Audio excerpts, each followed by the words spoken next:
sobre lectura do ano 2017, que os que estuvestes nos encontros do Plan de Millora de pasado marzo, o presentou o seu coordinador, pois hai un capítulo que especialmente dedicado a bibliotecas escolares que ten da man de Inés e de Mónica Baró, e que recomendamos que leades cando menos ese capítulo do informe da lectura en España.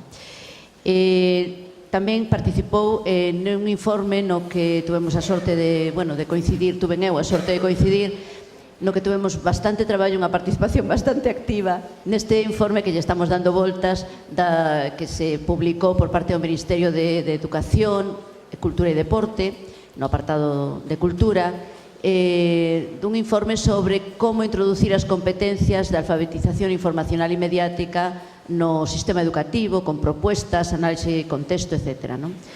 E é responsable dunha consultoría que se chama Neturity, unha das creadoras e coordinadoras de outro proxecto no que está moi involucrada e moi ilusionada tamén, e que consigue ilusionar a moitos expertos de aquí, desta zona de principio de Europa e de Latinoamérica, pois tendes moitos colaboradores, que se chama Laboratorio Emilia de Formación.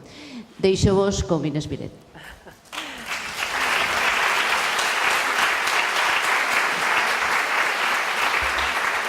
En primer lugar, quiero haceros un agradecimiento a todas las personas que estáis aquí, porque hay en paralelo una serie de actividades interesantísimas que yo pienso, bueno, ¿cómo vienen a este encuentro? Así es que muchísimas gracias.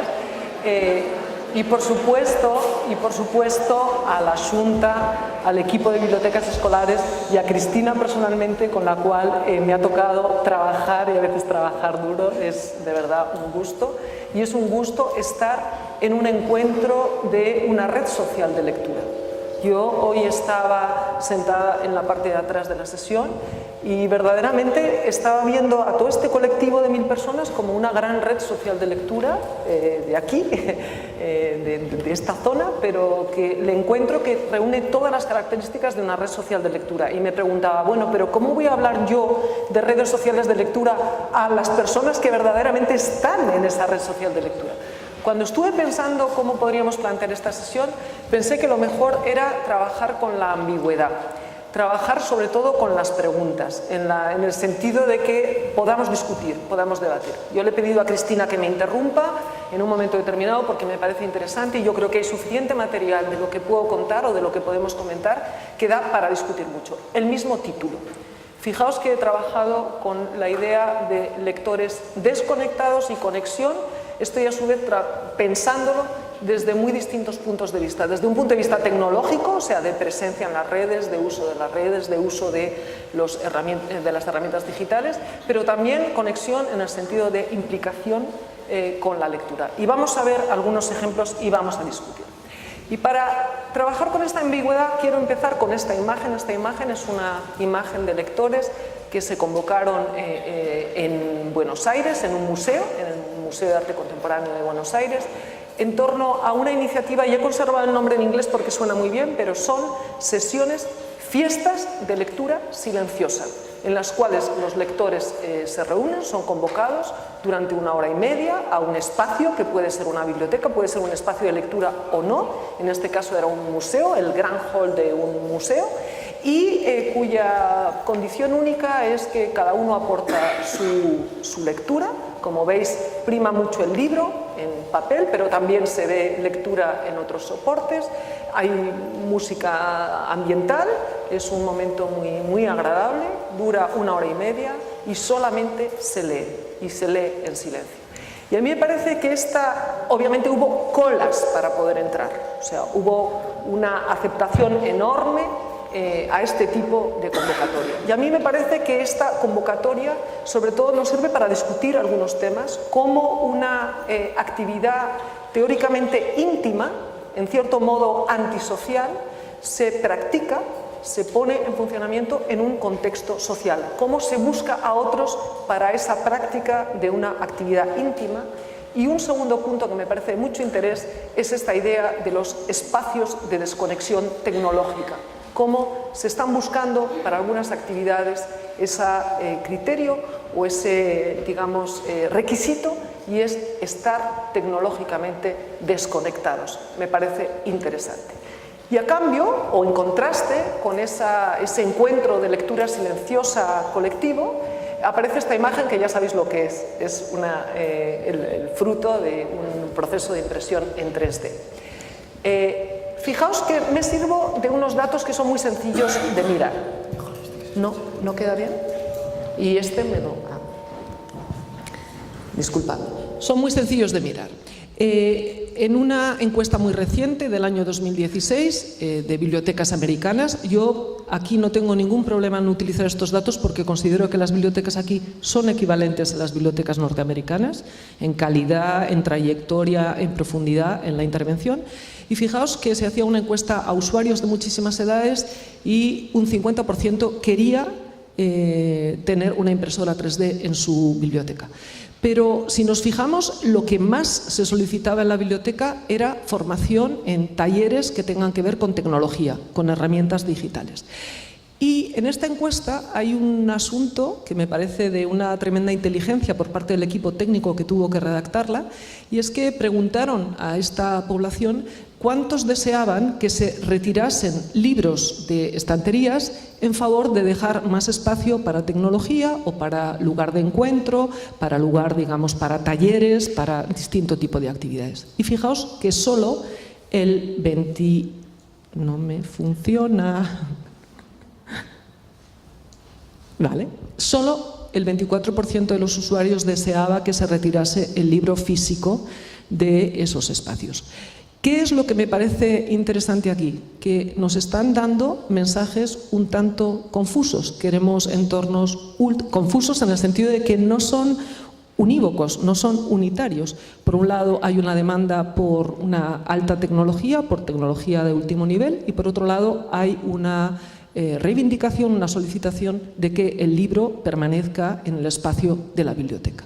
Y a la vez los lectores buscan espacios de desconexión tecnológica, como el ejemplo que hemos visto al principio, para compartir una actividad personal.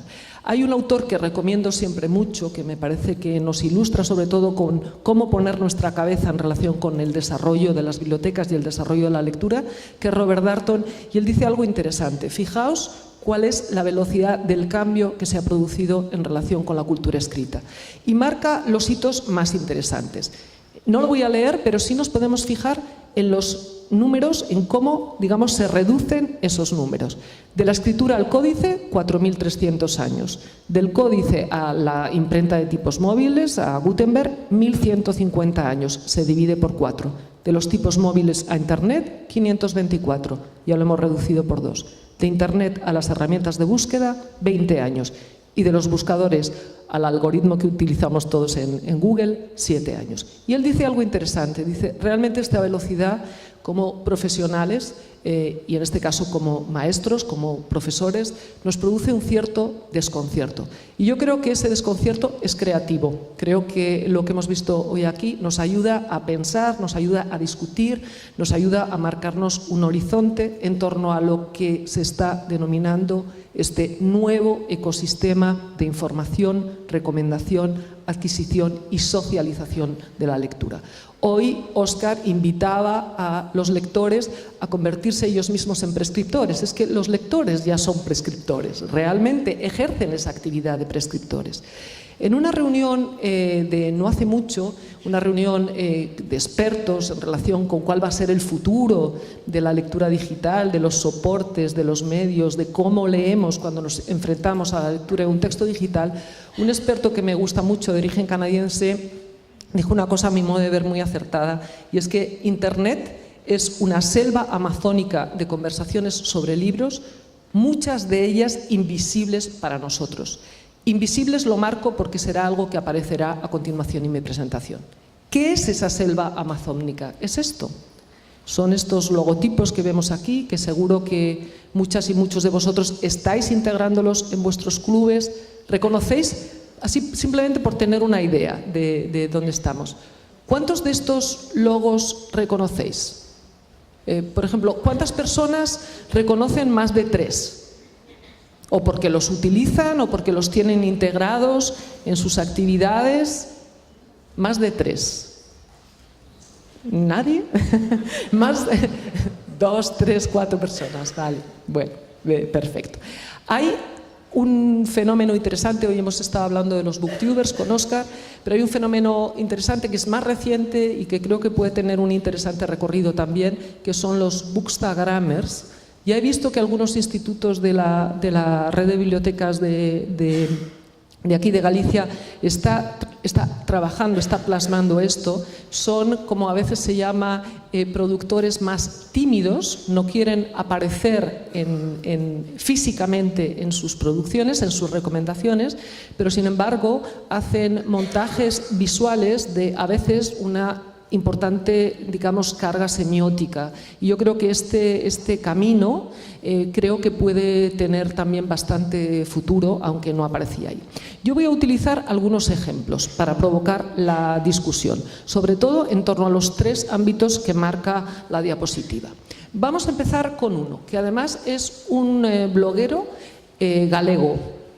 Se llama Pablo. Originalmente Pablo y María son hermanos, crearon un blog juntos y en este momento Pablo ha sido el que ha tomado, digamos, las riendas del blog y actualmente lo hace él solo. Y él en su blog, en una de sus entradas, dice, bueno, yo realmente si quiero evadirme, la solución más rápida es dormir, no leer. ¿En qué contexto aparece esta afirmación? Aparece en un asunto que ha sido además citado también esta mañana, me viene muy bien la sesión de esta mañana, que es un book tag. Un book tag es como un test sobre la lectura que suele ser temático y que corre viralmente por las redes. Es decir, yo, si tengo un blog literario o si estoy en un canal de YouTube o en cualquier red, puedo recibir estas preguntas, contestarlas y en este caso en concreto, en este viral que se montó en este book tag, lo que se pedía es que además de contestarlas como autor de mi blog o de mi canal de YouTube, lance otras 10 preguntas. Eran 11. Entonces, la primera pregunta de este book tag era, a ver si me manejo con tanta herramienta. Además estoy queriendo ir rápido. La primera pregunta era, ¿por qué crees que es interesante leer? Y Pablo y María decían, interesante es para mí una definición que se queda corta. No creo que sea interesante. Bueno, sé que es interesante, divertido, entretenido y mágico, pero ¿por qué? ¿No? La respuesta comodín sería porque te permite evadirte de la vida cotidiana, alejarte de tus problemas, cuando todos sabemos que el problema es una parte básica de la trama de un libro. Mis razones para leer van mucho más allá. Si quiero evadirme, la solución más rápida es dormir.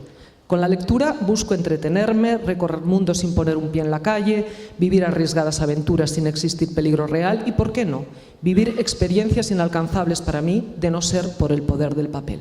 Bueno, responde a esta pregunta, a esta primera pregunta, responde a todas, como podéis ver ahí, y enuncia sus preguntas. Dice, seré muy directo, ¿qué opinas de? Y me permito leerlo porque me parece interesante. Los bestsellers, los ebooks. Pablo tenía 14 años cuando participó.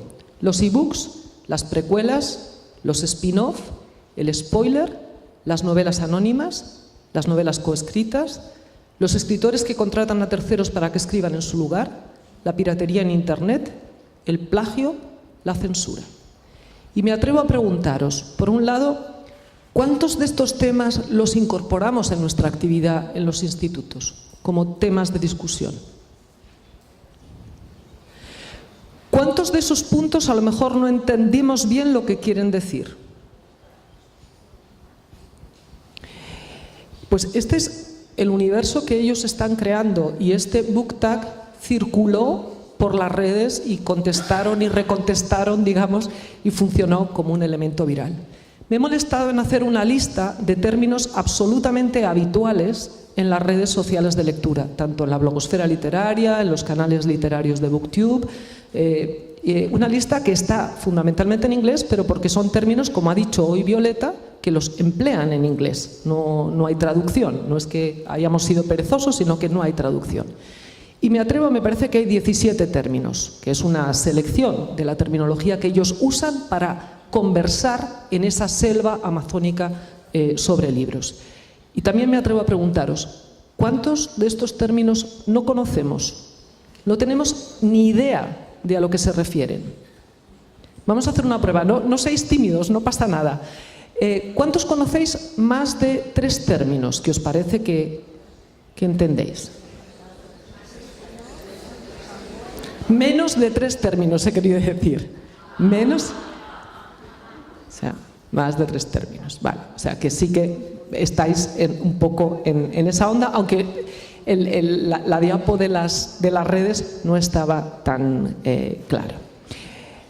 Avanzamos y voy a leer otro testimonio de otra lectora, pero en este caso es una booktuber que publicó un artículo en una revista digital que se llama Globedia. Y ella hace el siguiente artículo que voy a leer. Dice: personalmente victimizada por BookTube. Llevo unos años siendo asidua consumidora de YouTube y hace más de un año que descubrí BookTube y me alegró saber que cada vez hay más gente que habla de libros en Internet. Primero fueron los booktubers de habla inglesa y luego se fueron subiendo al carro muchos chicos latinoamericanos y de España.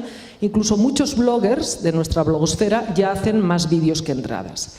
Pero desde hace un tiempo, precisamente cuando pude hacer compras por Internet, nos da una pista de la edad, he notado que la influencia de estos bloggers es más grande de lo que pensaba, al menos en mi caso.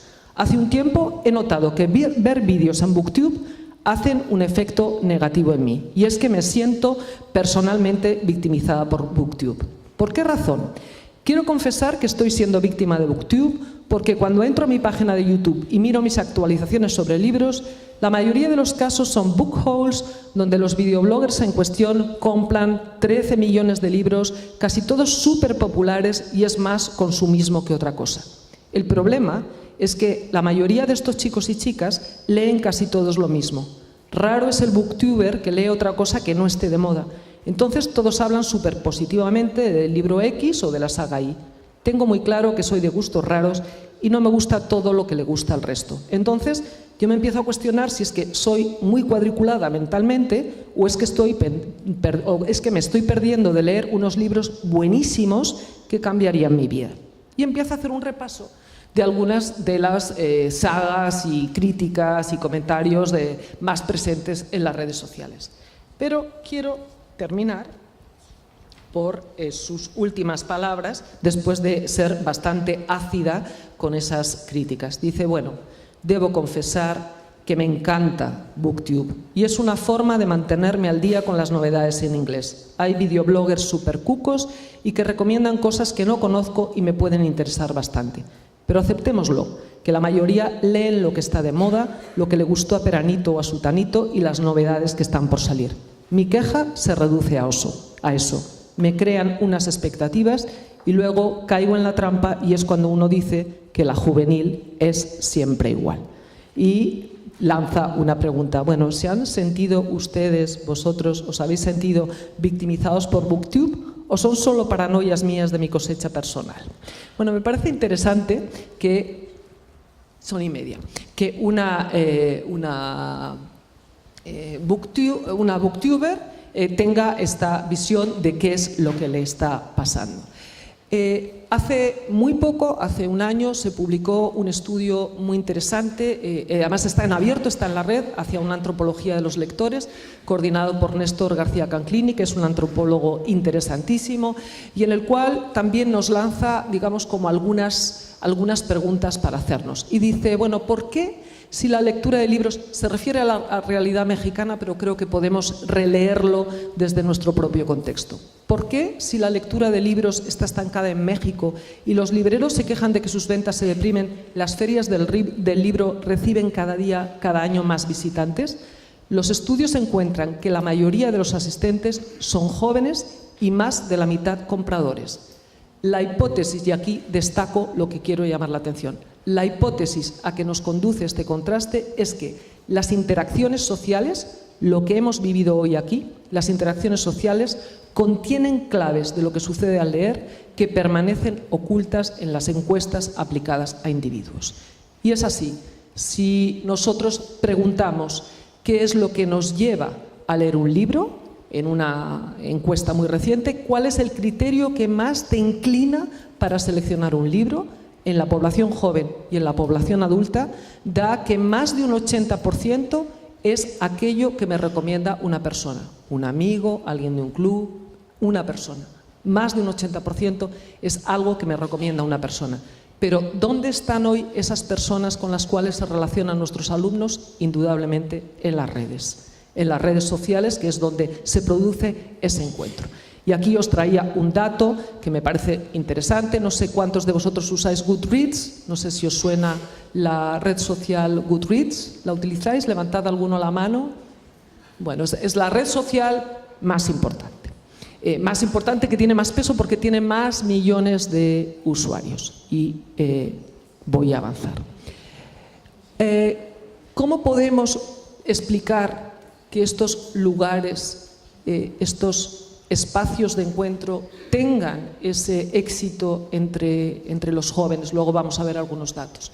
Y hay un investigador muy interesante que se llama James Polgy, que los definió como espacios de afinidad. Y yo os pregunto, fijaos que ahí aparecen descritas las características de estos espacios de afinidad. Y mientras que estaba viendo el acto de esta mañana, me estaba preguntando cuántas de estas características realmente están en vuestros clubes de lectura. ¿Son lugares, físicos o no, donde se comparten intereses y objetivos comunes? Donde existe esta idea del conocimiento individual y del conocimiento distribuido entre los miembros de esa comunidad, donde todos sus participantes son generadores de contenido y donde existe, que hoy eso no se podía percibir, pero estoy segura que algo en la vida de vuestros clubes hay, donde hay un conocimiento tácito por el hecho de pertenecer a ese entorno, a ese espacio de afinidad. Las razones por las cuales funcionan es porque están regidas por esas características. Y yo os he traído unos datos porque me parece interesante tener una cierta visión de contexto. No os asustéis porque vamos a leer esta tabla en un minuto, no es nada difícil de leer. He seleccionado 7 redes sociales de lectura. Algunas, las de arriba, que están marcadas en gris, son redes específicas de lectura. Y las de abajo, las que están sobre fondo blanco, son redes genéricas en las cuales aparecen canales literarios, canales referidos a libros. Vamos a empezar con la primera lectura. Fecha de creación.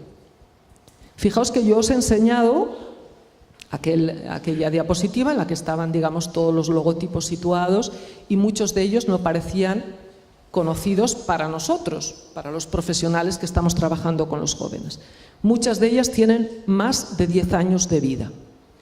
Muchas de ellas tienen más de 10 años de vida.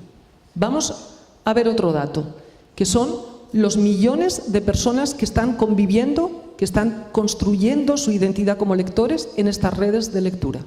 Fijaos que aparecen más de 50 millones, que fue el boom de Goodreads, más de 50 millones de lectores de todo el mundo, y hay lectores y lectoras galegas, me consta, lo sé, me consta que están ahí. Y quiero que nos fijemos en la última columna.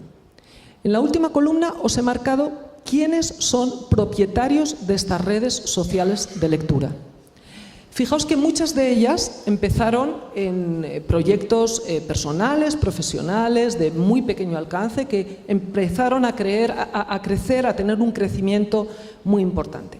Os he marcado que de 7 que yo he elegido, he seleccionado, de 7, 3 son de Amazon.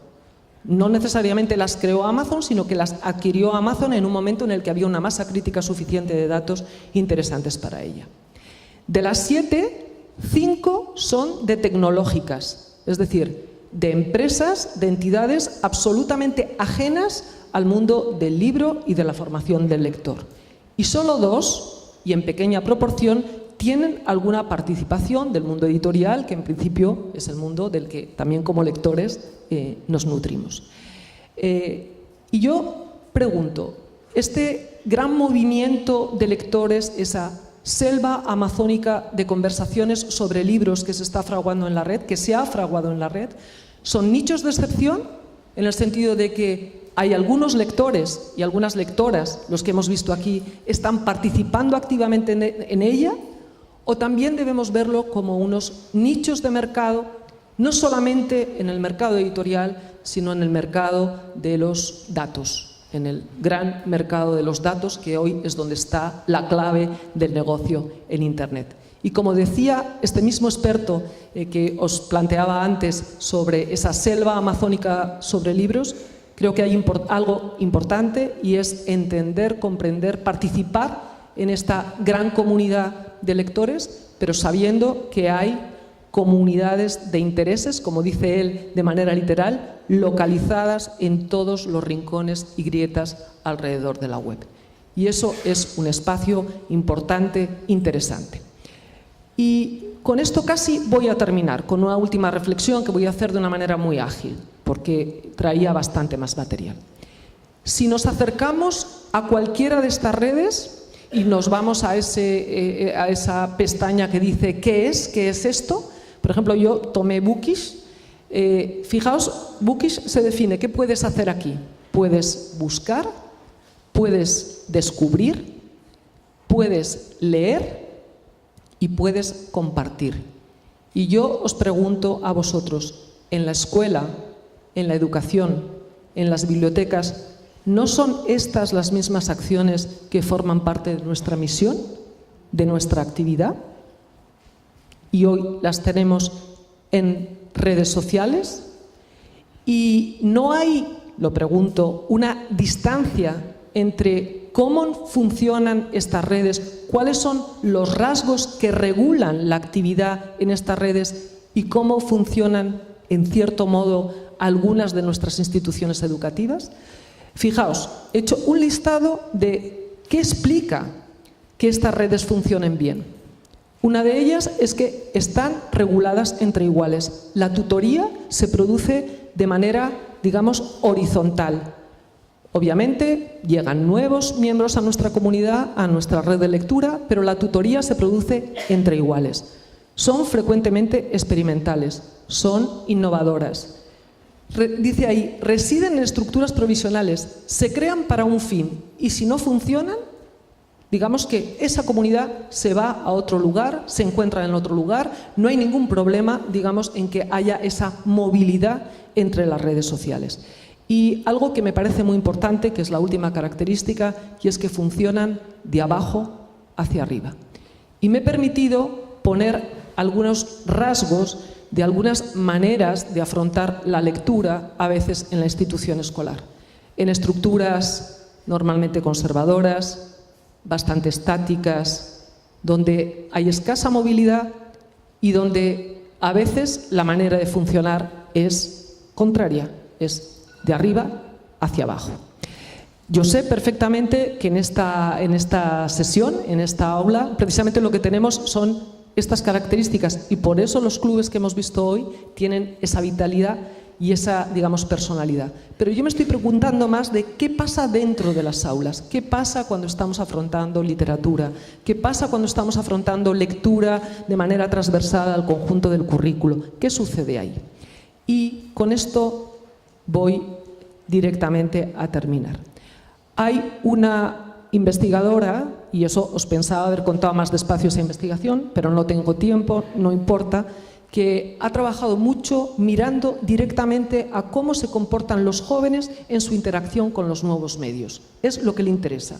No tanto cómo se comportan en el sistema escolar, sino cómo se comportan en entornos informales en los cuales ellos están interactuando con estos nuevos medios. Y ella encontró que había dos grandes pautas de comportamiento. Una que tiene que ver en su relación con los iguales y en la socialización. Y otra que tiene que ver con la potencia que encuentran en estas redes en torno a nichos específicos de interés, como puede ser la lectura. Obviamente no solo la lectura, puede ser la música, puede ser el videojuego. Y esta investigadora, que se llama Mitsuko Ito, que yo creo que conviene mucho leerla, es muy interesante y tiene una mirada muy etnográfica, muy cercana a describir qué sucede en esas redes sociales. Ella propone algo que me parece interesante y es la idea de encontrar espacios de aprendizaje conectado, capaces de poner en relación ese mundo de intereses de los jóvenes, que lo hay, hoy lo vemos clarísimo, esa cultura de los iguales, esa manera de interactuar que resulta tan tremendamente productiva entre los iguales y los requisitos del aprendizaje académico. Y yo aquí me atrevo también a lanzaros una pregunta para el debate.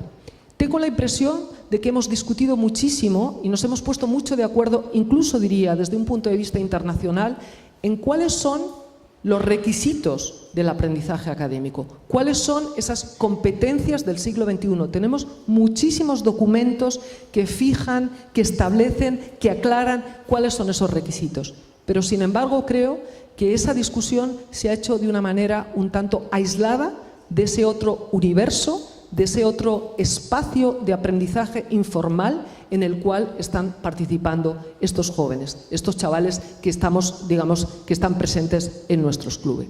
Yo echo en falta una reconfiguración de ese mapa cultural y de aprendizaje de los jóvenes desde un punto de vista global.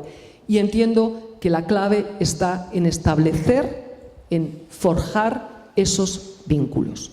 Y quiero poner un pequeño fragmento de una entrevista que hice a dos jóvenes blogueras que tienen trayectoria en la web, que precisamente discutimos durante un rato, pero yo he seleccionado una parte, sobre encuentros y desencuentros entre su vida como blogueras literarias y la actividad escolar, y cuál ha sido su trayectoria en la escuela.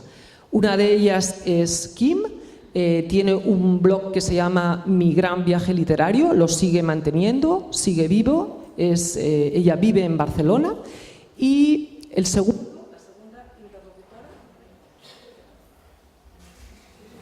la segunda interlocutora es Agustina, de Montevideo, y mantiene un blog que se llama Refugio Literario. Vamos a escuchar sus palabras en relación con esta pregunta, a ver si nos pueden poner. ¿Cómo vamos de tiempo?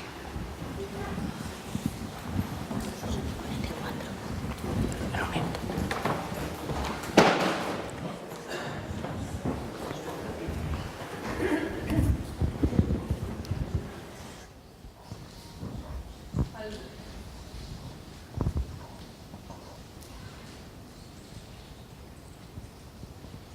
En realidad creo que está bueno que se generen desencuentros justamente, pero creo que uno de los grandes problemas es que ni siquiera hay desencuentros, porque cómo es enfocada la lectura en el aula, o sea, a veces ni siquiera hay un enfoque de la lectura en el aula. Si bien tenemos asignaturas como idioma español o literatura, recién en los últimos años del liceo se empieza a tornar a un acercamiento más genuino con lo que sería la literatura a la que, no sé, podríamos acceder. En el sentido que cuando estás en primer año y te ponen, no sé, poemas, por lo general eso no capta la atención de los chiquilines que por lo general están leyendo literatura juvenil, bestsellers, romances y cosas así. Creo que no hay una misma linealidad en cuanto a lo que te podés topar en el mundo como lector, que lamentablemente está muy influido por los medios de comunicación masivos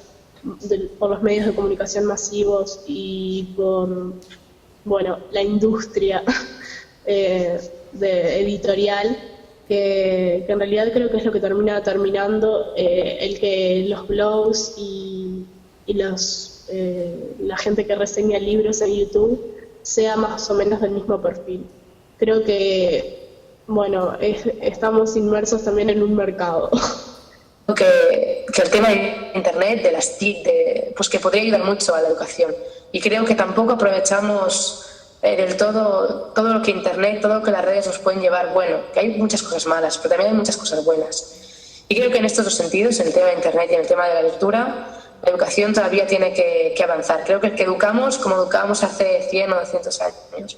Y creo que aún hay muchas cosas y creo que ahora viene una hora de cambio. Yo creo que hay mucha gente que tiene que cambiar. Agustina misma creo que se tiene que dedicar a eso. Y yo creo que si queremos cambiarlo está en nuestras manos, pero hay que cambiar cosas. El sistema educativo actual te inhibe en cuanto a ser crítico, a ser curioso y a ser productor de ideas. Y antes de ser un productor de ideas tenés que ser un analítico de otras ideas.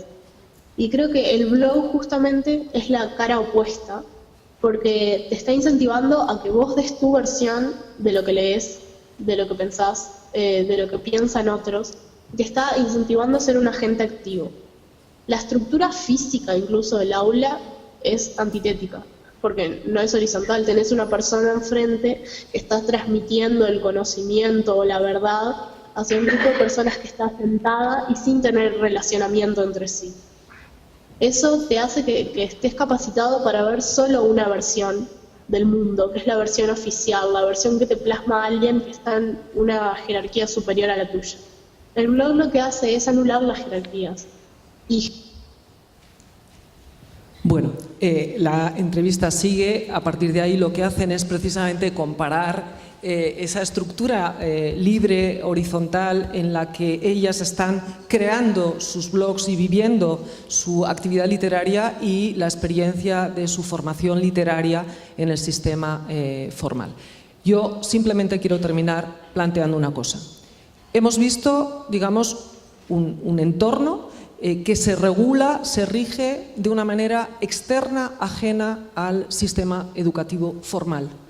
Ese entorno tiene una serie de características que creo son sugerentes para repensar desde lo micro de nuestra actividad, desde pequeñas actividades, qué significa esa idea de tutoría horizontal, qué significa esa idea de generar de abajo arriba, qué significa esa idea de que si una estructura no funciona tenemos que buscar otra. O sea, ¿qué puede significar esas características que regulan esos entornos para nuestra actividad? Y, en tercer lugar, la importancia del testimonio de los lectores. O sea, yo he querido traer aquí algunos testimonios de algunas lectoras, son mujeres, pero también teníamos a Pablo, muy lúcidos, muy interesantes, que en algunos casos se han construido en la institución escolar, pero en otros se han construido al margen de la institución escolar. Eso que nos plantea como reto para el sistema de educación formal. Y yo quiero resumirlo en torno a una idea. Yo creo que la institución escolar tiene que afrontar esta situación desde el punto de vista de las brechas. Y yo hablo de brechas en plural. Ahí me sirvo de Jenkins, que es un autor muy conocido y que seguro que habéis leído, pero que me parece que de una manera muy sintética expresa muy bien dónde está la problemática hoy y dónde está el espacio de la institución escolar hoy en la formación del lector. La primera es la brecha de la participación. No todos, ya lo decíamos con los nichos de excepción, no todos los lectores están ahí. No todos los lectores son activos y se sienten cómodos en estos entornos. Y creo importante que esa brecha la asumamos desde el punto de vista de la institución escolar. No todos encuentran las experiencias, las capacidades para poder participar activamente en estos entornos. El segundo es el de la transparencia.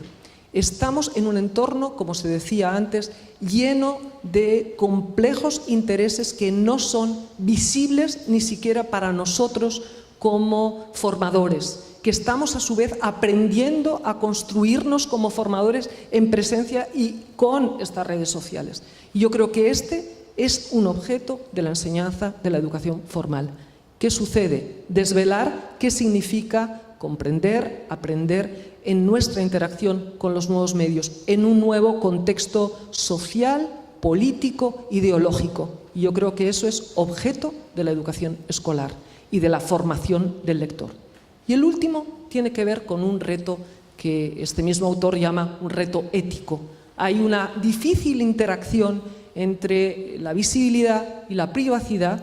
Hemos visto también cómo esa privacidad o esa intimidad también es compartida en espacios de socialización, como hemos visto en esas fiestas de lectura silenciosa.